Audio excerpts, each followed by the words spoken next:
your host Radhika, and for the last several episodes we've been talking about managing a lot of things. It can be stress, time, nutrition, how to prepare for your exam, last minute preparations, etc. Now imagine the scene where you are in your last stages of exam preparation, you are overwhelmed with the hard work, you are exhausted, and suddenly some AI chatbot tool comes to help you break down your routine. Now, are you relieved with that, or does that add to your exam stress? To finally understand what the AI or the chatbots or these artificial and machine learning tools are helping you or stressing you out, today we have another guest with us, Dr. Himangini Rathore Hooja. Ma'am is professor and head of the Department of Psychology at the IIS University, and she is, I think, the best person to go to understand how the artificial intelligence is going to help or unhelp us. Welcome, ma'am. Thank you so much, ma'am. So let us begin with the first question. You know, for the last several episodes, we have been discussing the stress that the students face when they are, appearing for their board exams or they are taking their entrance exams, etc. So what is your perspective on the stress that the students face? So, ma'am, let's talk about the most talked about topic these days, these artificial intelligence and machine learning tools and these chatbot tutorials which the students are taking help of these days. I have seen so many students who quickly open their phones and they have the chat GPT and would just go on the chat GPT and take, information from there. So, how in your opinion is it impacting their personality academically also and otherwise also? I would like to see the AI revolution in two aspects. One is factual, where we know something like who's the president of India, when did India get independence. This is all information which is factual in nature. Now, if I am reaching out to the AI for answers which is factual in nature, that's a very good thing because I don't have to go through books. We would do that during Google also, you would find that information. It's there and it's very easy. So that is something which AI, I feel personally, I don't know how others feel, but it's a very personal opinion that it is a good thing because I am getting information which is not something which is created. The issue comes that when you ask a student to give an opinion, because education is not just about, factual information. There is a limitation to where this factual information and how far it can take you. So what we actually need is that students do not use AI to generate their ideas, rather use the factual information to create their own idea, their own framework. So the thought process cannot be taken over by AI. I understand. So you think the students are getting overly dependent on the AI these days? Yes, that's a very important point. We have to think of AI not from a dependency point of view, but as a collaborative, tool that we have. And when I say collaborative, I mean that I have the information, I have the idea, but I can let AI add on to that idea. But the idea cannot be generated by AI. Yes. That is where we struggle, where students feel that let us have ready answers and just make do. But that should not stop them from thinking. True, you're very right. Actually, very interesting this is. So you are a psychologist and you must be, coming across a lot of students who are there. Are you coming across students who face a lot of anxiety because of, their over-dependency on artificial intelligence? Oh yes. So like I said, just adding on to my last point, that students are now not thinking as much as they should. So what is happening is that if I rely on, for every answer, if I am relying on AI that chat GPT will give me answers, what is happening is that I am basically not really bothering that what is it within which I want to think. I have to have a concept note, I have to have some framework or boundaries within which I want to work. And if I don't have that, which is not my own, I would not be able to, chat GPT can tell me many things. And in fact, on that note, I feel I must point out that chat GPT actually hallucinates.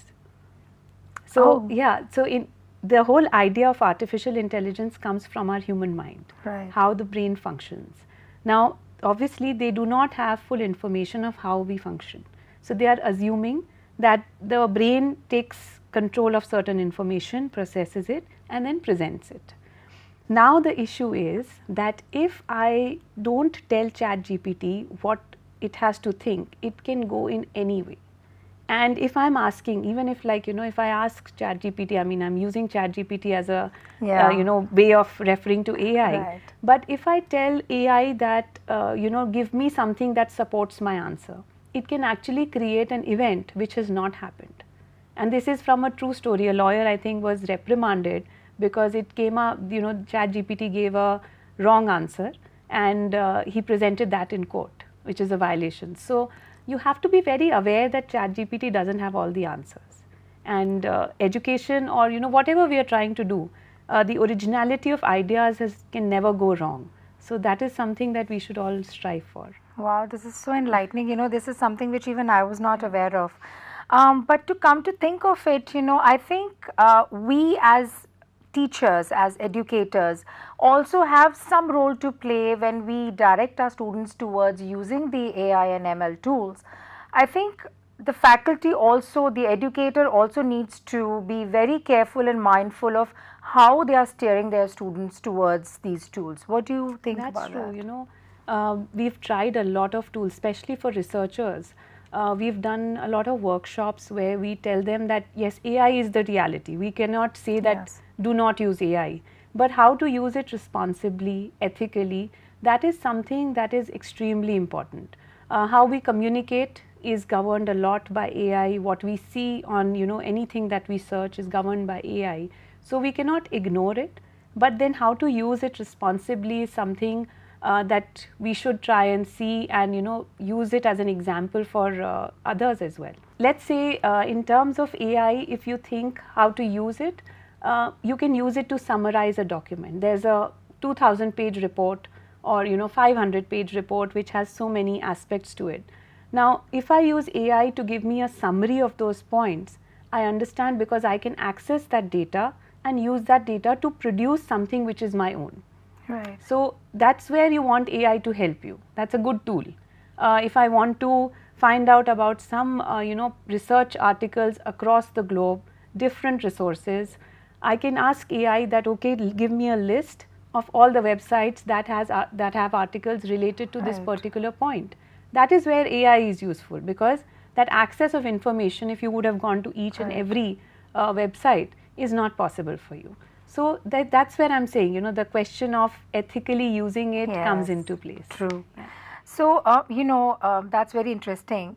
But this podcast, we are focusing on the exam preparation. So, let's imagine a scene that, 3 days from now, I have my exam. I have prepared for the whole year, but now 3 days away from the examination, I feel very overwhelmed. I do not know where to start my revision from and where to end it at.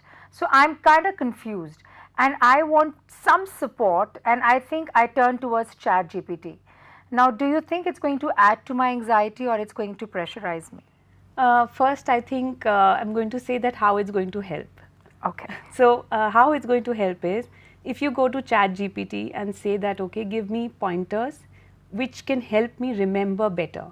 So you have to trust yourself that you have the information because you've prepared throughout the year. Yes. I can understand being in a position where you have to end up giving an exam. It is obviously anxiety causing for everyone. I mean, even at this age, if I go, it will, true. No doubt.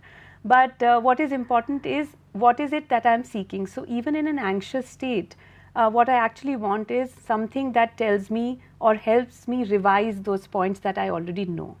So I'm going to reach out to ChatGPT for that. Where ChatGPT can go wrong is that I search something and then I read, if I start getting into a negative loop thinking, have I covered everything or not?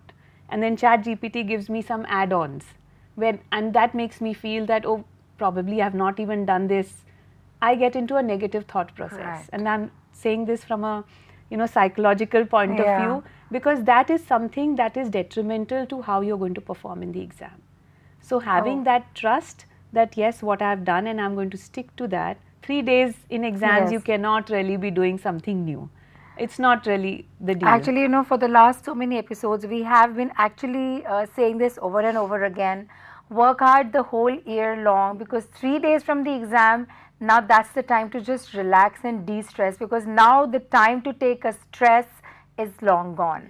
So probably at this point of time, ChatGPT can just help you revise, Yeah. not to True. start over. Right. And I mean, I'll go back to your previous episodes, and if any one of you sees them, they will realize that time management is not something that is done at the last minute. True, So very trust. true. That's what I'm saying. Trust yourself. You've done the time management.